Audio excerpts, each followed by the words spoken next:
আসসালামু আলাইকুম। আজ আমি নবম ও দশম শ্রেণীর তৃতীয় অধ্যায়ের কোষ বিভাজন চ্যাপ্টারটি এখানে আলোচনা করব। তো প্রথমে আমরা কোষ, আমাদেরকে জানতে হবে কোষ সম্পর্কে। কোষটা আসলে কি? এই কোষের বিভাজন, কোষ কি? জীবদেহের গঠন ও কাজের একককে কি বলা হয়? কোষ বলা হয়।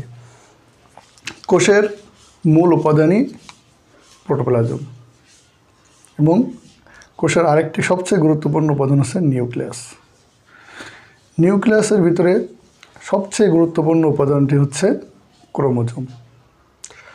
তো আজ আমরা এই নিউক্লিয়াস এবং সাইটোপ্লাজমের বিভাজনের মাধ্যমে যে একটি কোষের বিভাজন হয় সেটা আলোচনা করব। কোষ বিভাজনটা কি? কোষ বিভাজন হচ্ছে একটি প্রক্রিয়া, যে প্রক্রিয়ায় জীবদেহের কোষের সংখ্যার বৃদ্ধি ঘটে। আমরা যদি সংজ্ঞা আকারে বলতে চাই তাহলে বলতে পারি যে প্রক্রিয়ায় জীবদেহের একটি কোষ থেকে দুইটি বা চারটি কোষের সৃষ্টি হয়, সেই প্রক্রিয়াকেই বলা হয় কোষ বিভাজন। এই কোষ বিভাজনের মাধ্যমেই কিন্তু প্রতিটা জীবদেহের দৈহিক বৃদ্ধি ঘটে। কোষ বিভাজন না হলে কোনো জীবের দৈহিক বৃদ্ধি ঘটতো না। আমরা যদি চিন্তা করি একটা বট গাছের ছোট্ট একটা এরকম সরিষার দানার মতো একটা বীজ, সেখান থেকে বিভাজনের মাধ্যমে, মাইটোসিস বিভাজনের মাধ্যম দিয়ে একটা বিশাল দেহী বট গাছের সৃষ্টি হচ্ছে। তো কোষ বিভাজনের একদম শুরুর যে ধাপটা, একটা জীবনের সূচনা, সেটাকে হয় জাইগোট। জাইগোট বলতে আমরা কি বুঝি? জাইগোট হচ্ছে নিষিক্ত ডিম্বাণু। নিষিক্ত ডিম্বাণুকেই বলা হয় জাইগোট। নিষিক্ত মানে একটা শুক্রাণু এবং একটা ডিম্বাণুর মিলনের ফলে যেটা যদি নিষিক্ত হয়, এবং এই নিষিক্ত হওয়ার ফলেই কিন্তু জাইগোট তৈরি হয়। এই জন্য জাইগোটকে বলা হয় নিষিক্ত ডিম্বাণু। জাইগোট ফর্মেশনের পরপরই সৃষ্টি হয় কোষ বিভাজন। এই কোষ বিভাজন একটি থেকে দুইটি, দুইটি থেকে চারটি, চারটে থেকে আটটি, এভাবে তাদের সংখ্যা বৃদ্ধি করে। কোষ বিভাজনের এই প্রক্রিয়াকে বলা হয় মাইটোসিস কোষ বিভাজন।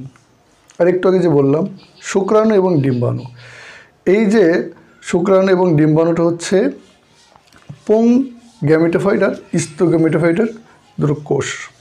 এই বিপরীত লিঙ্গে যে দুটো কোষের মিলনের ফলে কিন্তু জাইগোট ফর্মেশনটা হয়। তো আমরা এখানে প্রথমে কোষ বিভাজনটাকে কয় ভাগে ভাগ করা হয়েছে, তো এটা সম্পর্কে আমরা একটু পরে পড়ি। আগে আমরা কোষ বিভাজনটা কে আবিষ্কার করলো সেটা তো আমাদের জানা দরকার, তাই না? তো সেটা সম্পর্কে আগে জানি। ওয়াল্টার ফ্লেমিং সর্বপ্রথম এই কোষ বিভাজনটা, এখানে ওয়াল্টার ফ্লেমিং সর্বপ্রথম এই কোষ বিভাজনটা আবিষ্কার করছে। কোত্থেকে আবিষ্কার করছে? তিনি 1882 সালে সামুদ্রিক স্যালামান্ডার কোষে সর্বপ্রথম কোষ বিভাজন লক্ষ্য করেন। এই কোষ বিভাজন লক্ষ্য করার পরে কিন্তু আমরা এই কোষ বিভাজন সম্পর্কে জানতে পারছি এবং অন্য জীববিজ্ঞানীরাও কোষ বিভাজন সম্পর্কে বর্ণনা দিচ্ছে। তো আজ আমরা আমাদের বইয়ের আলোকেই এখানে কোষ বিভাজনটা আলোচনা করব। তো এখানে কোষ বিভাজন মূলত 3 প্রকার। কোষ বিভাজন কয় প্রকার আমরা যদি বলি, সেটা হচ্ছে কোষ বিভাজন হচ্ছে 3 প্রকার: মাইটোসিস, মিওসিস, অ্যামাইটোসিস। তো মাইটোসিস, মিওসিস আর অ্যামাইটোসিস এর মধ্যে এই দুটো ঘটে ডিপ্লয়েড বা উন্নত ডিপ্লয়েড জীবে এবং উন্নত শ্রেণীর জীবে। আর এই মিওসিস ঘটে হ্যাপ্লয়েড বা জীবে, যাদের যেমন ব্যাকটেরিয়া, অ্যামিবা, এদের দেহে ঘটে। আমরা মনেরার নাম শুনছি না? মোনেরা, কিংডম মোনেরা। মোনেরা, এই মোনেরা রাজ্যের যে সকল জীব আছে তাদের দেহেই কিন্তু এই অ্যামাটোসিস কোষ বিভাজন ঘটে। অ্যামাটোসিস কোষ বিভাজনটা একটি সরল কোষ বিভাজন, যেটাতে যদি আমরা একটু দেখাই তাহলে কেমন হবে, যে এখানে প্রথমে একটি কোষ, এরকম একটি কোষ থাকবে, সেখানে একটা নিউক্লিয়াস থাকবে, পরবর্তীতে এই কোষের এখানে এরকম দুটো খাঁজ তৈরি হবে। এটা কোষ প্রাচীর, কোষ প্রাচীর, আর এটা হচ্ছে নিউক্লিয়াস।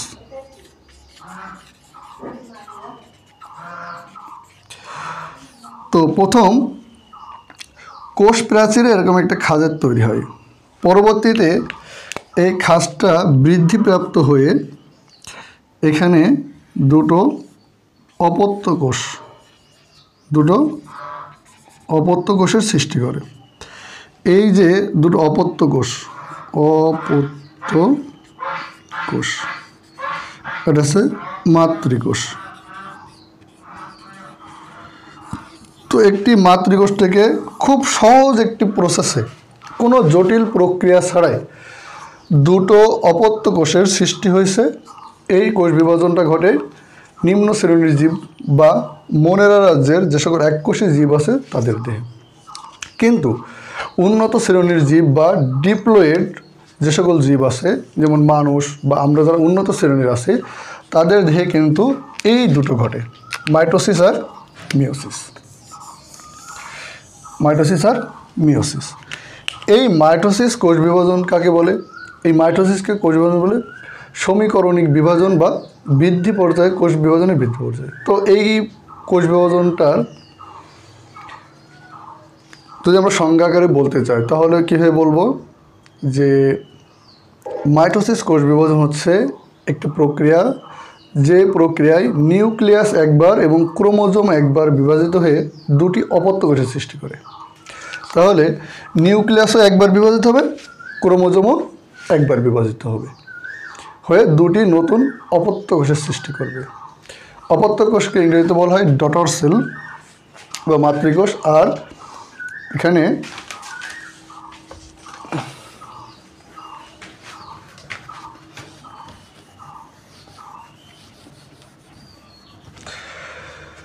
তো অপত্য কোষ বা মাদার সেল আর অপত্য কোষ মানে ডটার সেল আর মাতৃকোষ, এটা হচ্ছে দেহকোষ।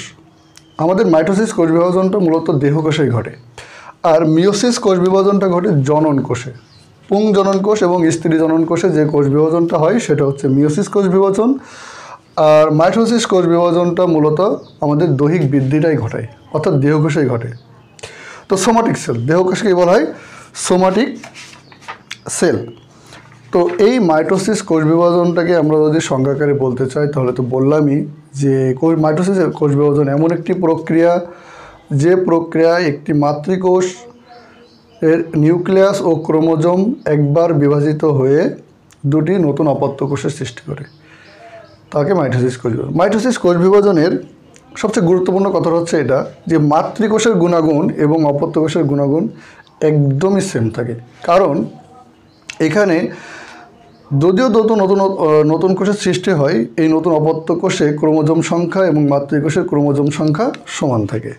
অর্থাৎ মাতৃকোষের যদি 2n সংখ্যক ক্রোমোজোম থাকে তাহলে অপত্য কোষেও কিন্তু 2n সংখ্যক ক্রোমোজোম থাকবে। এটাই মাইটোসিস।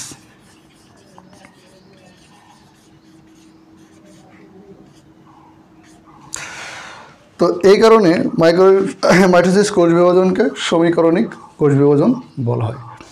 তো মাইটোসিস কোষ বিভাজনের খুব মজার একটা বিষয় আছে। এই বিভাজন যেমন আমাদের সারা বছর প্রিপারেশন নিই, প্রস্তুতি নিই, তাই না? পরীক্ষার জন্য পড়াশোনা করি, এ করি, তা করি, প্রাইভেট পড়তে যাচ্ছি, কোচিংয়ে যাচ্ছি, আমাদের ঘুম নাই, রাত্রে ঘুমাচ্ছি না, বিভিন্ন ধরনের প্রস্তুতি গ্রহণ করি, তারপরে বাসায় লেখা প্র্যাকটিস করি, এই প্র্যাকটিস পর্যায়ে বা প্রস্তুতি পর্যায়ে। আর পরীক্ষা হয় মাত্র 10 দিন, 12 দিন, 15 দিন বা 1 মাস সর্বোচ্চ। তো এই এতগুলো দিন প্রিপারেশন নিয়ে মাত্র শর্ট টাইমে আমাদের কার্যক্রমটা চলে। তো মাইটোসিসেও কিন্তু সেম প্রক্রিয়া। তো মাইটোসিসের এখানে দেখো আমি একটা চিত্র এঁকে রাখছি বৃত্তাকারে। তো এখানে দুটো কথাও লিখছি, একটা হচ্ছে ইন্টারফেজ, আরেকটা হচ্ছে বিভাজন পর্যায় বা এম ফেজ। এম ফেজের পূর্ণরূপ হচ্ছে মাইটোটিক ফেজ, অর্থাৎ বিভাজন পর্যায় বা মাইটোসিস কোষ বিভাজনের বিভাজন পর্যায়। তো আমাদের এই মাইটোসিস কোষ বিভাজনকে 5টা ভাগে ভাগ করা হয়েছে। প্রোফেজ, প্রো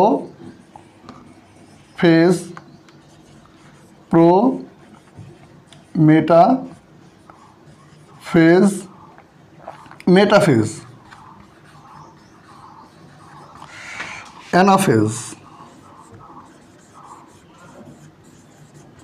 আর এটা হচ্ছে টেলোফেজ। এই 5টা কিন্তু ধাপ আছে। এই 5টা ধাপ মাত্র 5 থেকে 10% সময়, মোট সময়ের বিভাজনের মোট সময়ের 5 থেকে 10% সময় কিন্তু এই 5টা ধাপ অতিক্রম হয়। আর এর প্রস্তুতির জন্য 90 থেকে 95% কিন্তু সে প্রস্তুতিই নেই সময়। অর্থাৎ একটা টেলোফেজ, অর্থাৎ প্রোফেজ, প্রোমেটাফেজ, মেটাফেজ, অ্যানাফেজ এবং টেলোফেজ, একটা টেলোফেজ দশা থেকে পুনরায় এই প্রোফেজ দশায় যেতে সে 90% সময় অতিবাহিত করে। এই সময়টাকে বলা হয় ইন্টারফেজ। এবং প্রোফেজ দশা শুরু হওয়ার সাথে সাথে, একদম প্রোফেজ দশা শুরু হওয়ার সাথে সাথে টেলোফেজ পর্যায় পর্যন্ত শেষ হতে এই মোট সময়ের মাত্র 5% সময় কিন্তু এই 5টা ধাপ অতিক্রম করে। তাহলে দেখো প্রস্তুতি পর্যায়টার জন্য একটা কোষ বিভাজন, একটা কোষ কতটুকু সময় ব্যয় করতেছে, আর তার সিনথেসিস ফেজ অর্থাৎ বিভাজন পর্যায়ের জন্য খুব কম সময় ব্যয় করছে।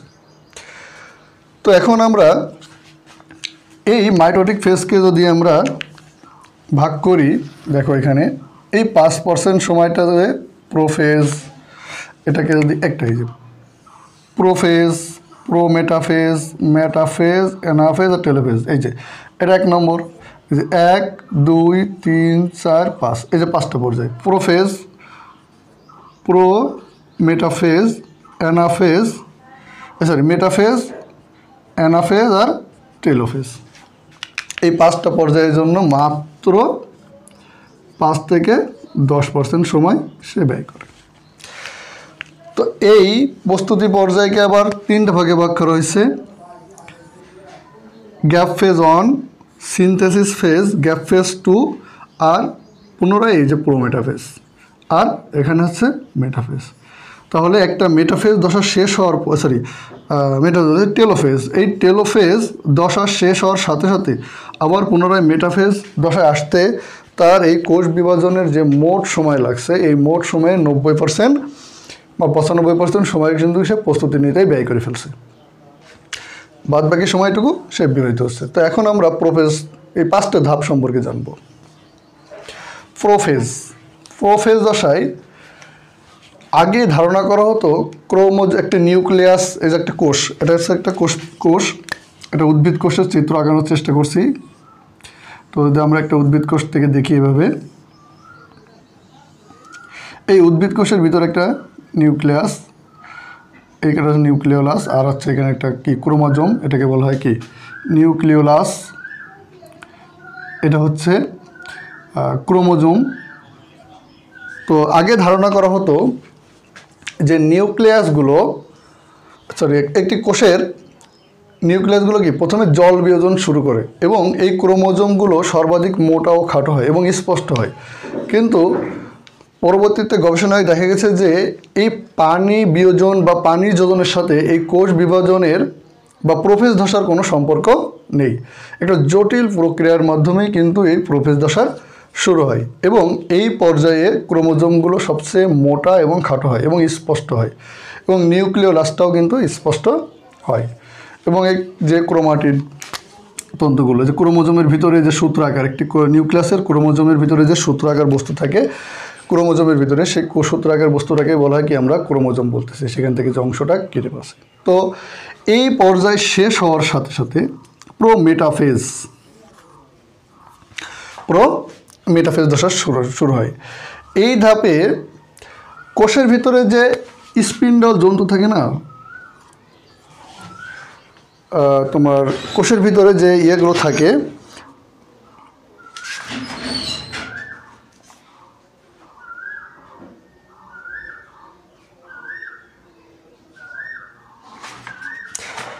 প্রথমে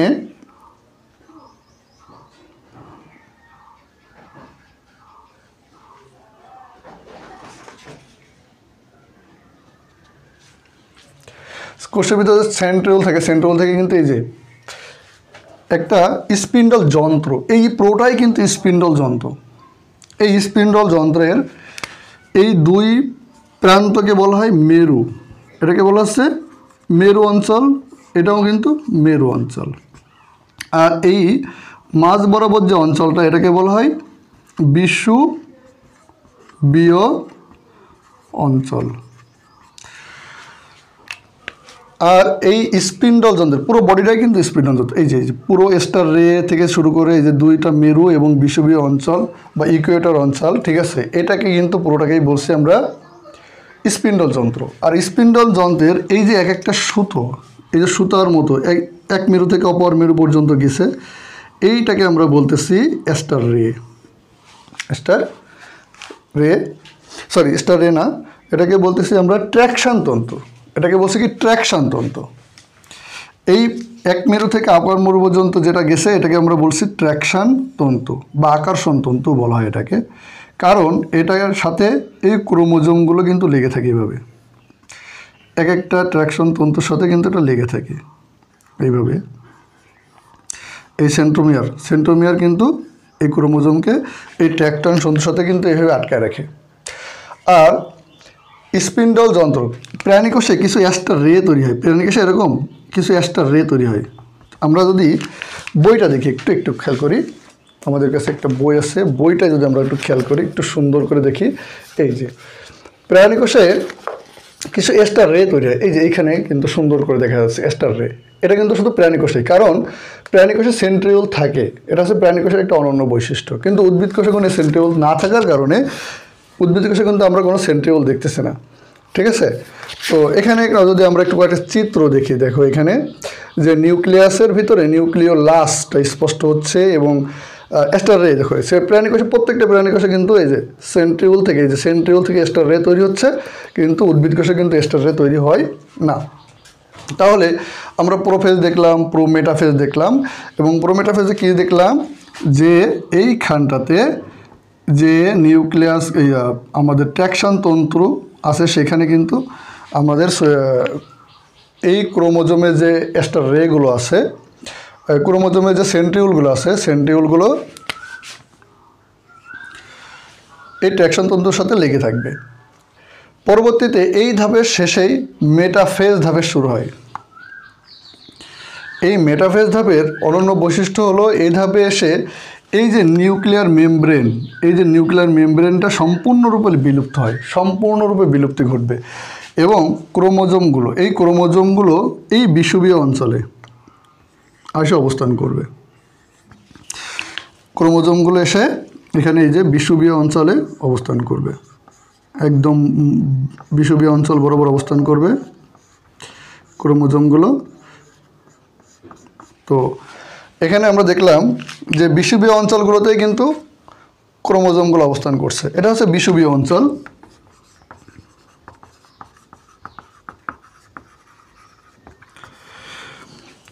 এরপর এই ধাপে ক্রোমোজোমগুলো সবচেয়ে মোটা এবং খাটো হয়, এবং এই যে ক্রোমোজোমগুলোর এই যে সেন্ট্রোমিয়ার, এই একটা ক্রোমোজোম আমরা যদি আঁকি, ক্রোমোজোমে যে সেন্ট্রোমিয়ার, এই সেন্ট্রোমিয়ারের কিন্তু বিভাজন হয় না, সেন্ট্রোমিয়ার বরাবর মাঝ বরাবর ভাগ হয়ে যায়, এবং এটা কিন্তু কোনো রঞ্জক পদার্থ গ্রহণ করে না।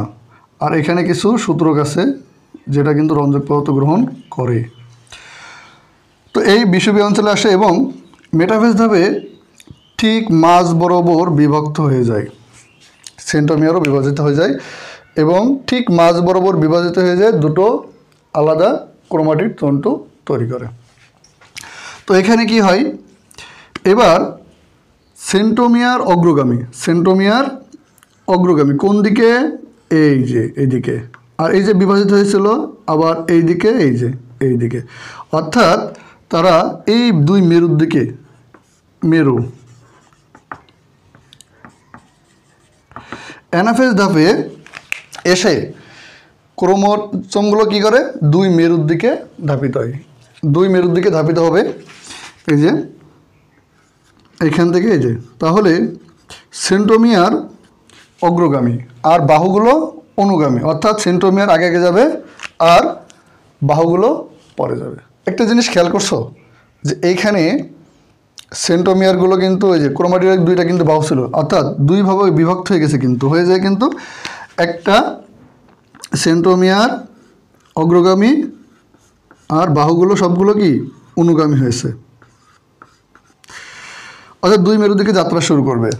যাত্রা শুরু করার সময় এদের কিছু মজার ইংরেজি কিছু 4টা অক্ষরের মতো দেখা যায়। এই যখন যায় তখন বাহুগুলো কেউ একটু এদিকে বেশি দিবে, কেউ একটু ওইদিকে দিবে, সেন্ট্রোমিয়ার কোনোটার মাঝামাঝি অবস্থান করবে।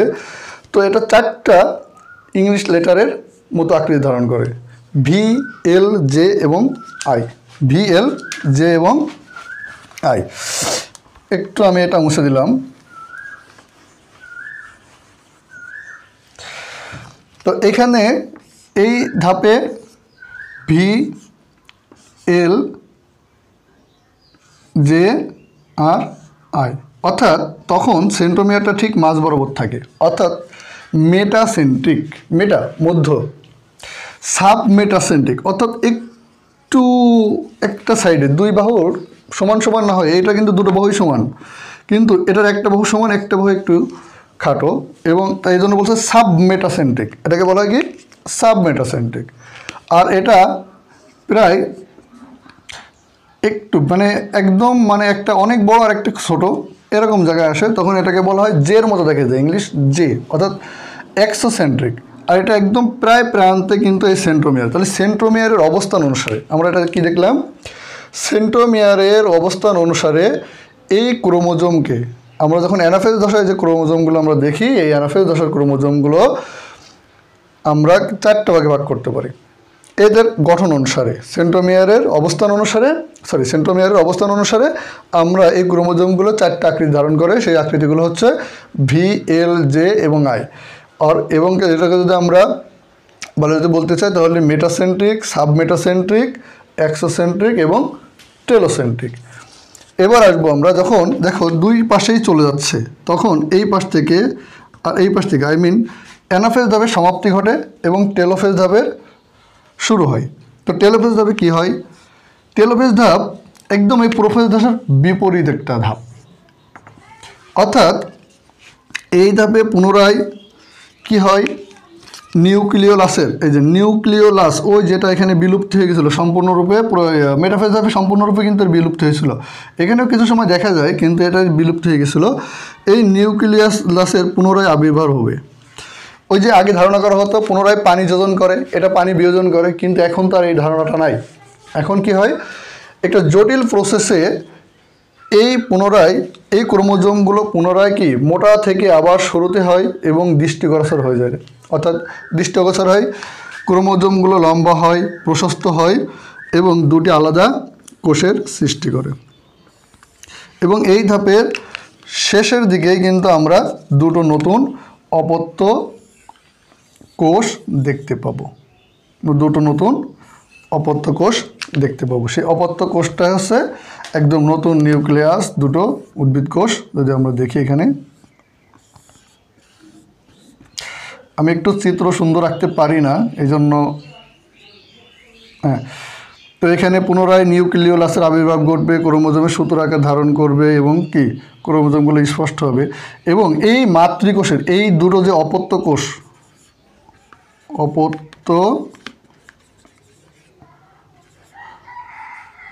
কোষ বা ডটার সেল,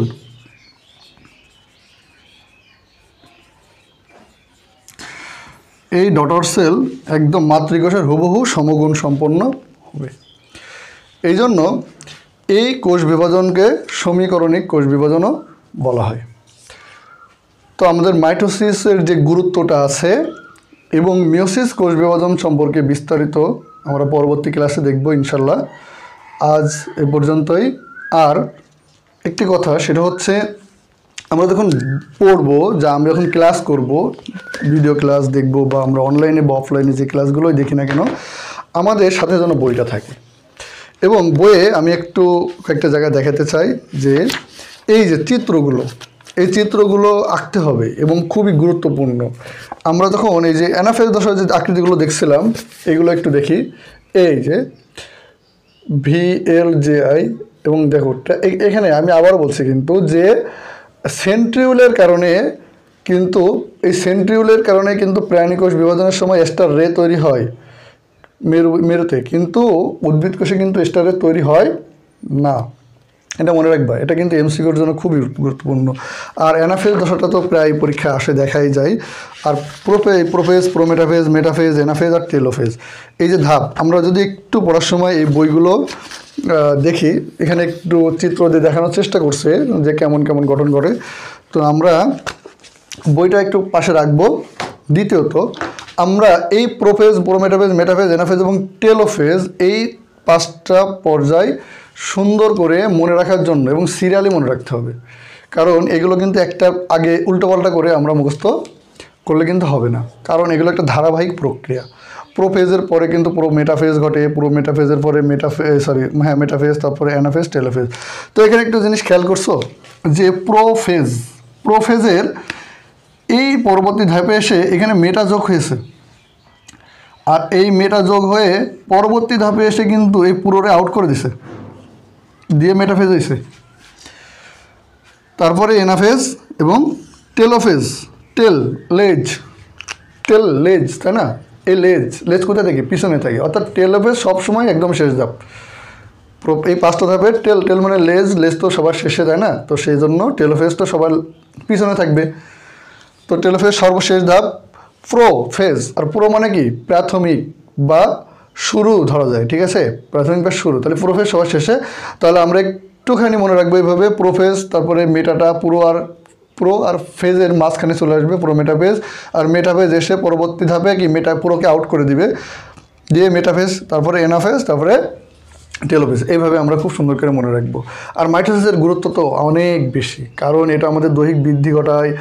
তো পরে আমাদের এই যে ছোটো থেকে আমরা বড় হচ্ছি, অর্থাৎ আমাদের দৈহিক বৃদ্ধি ঘটছে, আমাদের ক্ষয়পূরণ হচ্ছে। আমাদের যদি কোনো অংশ কোনো কারণে যদি ক্ষতিগ্রস্ত হয়, কোনো কারণে কেটে যায় বা একটা ক্ষত সৃষ্টি হয়, সেই ক্ষত কি পূরণের জন্য কিন্তু এই মাইটোসিসের গুরুত্ব অনেক বেশি।